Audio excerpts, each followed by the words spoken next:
1 year తర్వాత పిల్లల్లో food ఎలా పెట్టాలి అనే దాని గురించి ఈ వీడియోలో డిస్కస్ చేద్దాం.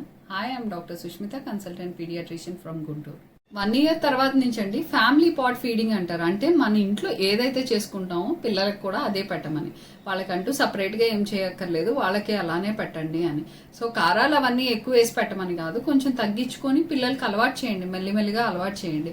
అండ్ కొత్త రకమైన ఫుడ్ అనుకోండి, మీరు పక్కనే వాళ్ళ పక్కన ప్లేట్ పెట్టుకొని మీరు తింటా ఉంటే పిల్లలకు కూడా తినాలనిపిస్తుంది. స్పెసిఫిక్గా వాళ్ళకే పెడతా ఉంటే వాళ్ళు రిజెక్ట్ చేసే అవకాశాలు ఎక్కువ ఉంటాయి. సో మీరు తింటూ ఉంటే పిల్లలు తింటారు. దాంతో పాటుగా పెట్టే టైమింగ్స్ ఉంటుందండి.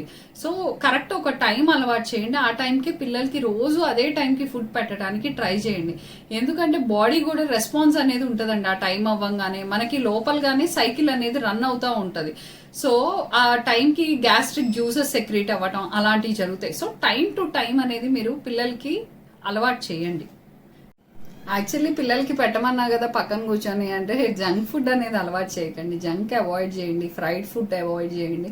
వాళ్ళకి దాదాపుగా ఇంట్లో హోమ్ మేడ్ ఫుడ్డే మీరు రకరకాలుగా న్యూట్రిషియస్గా ఎలా చేయగలరు, ఎలా పెట్టగలరు అనేది చూసుకోండి. షుగర్స్, సాల్ట్ అనేవి అవాయిడ్ చేయడానికి ట్రై చేయండి ఫస్ట్ 2 ఇయర్స్. ఎందుకు ఏంటి అనేది డీటెయిల్గా మళ్ళీ ఇంకో వీడియోలో చెప్తాను.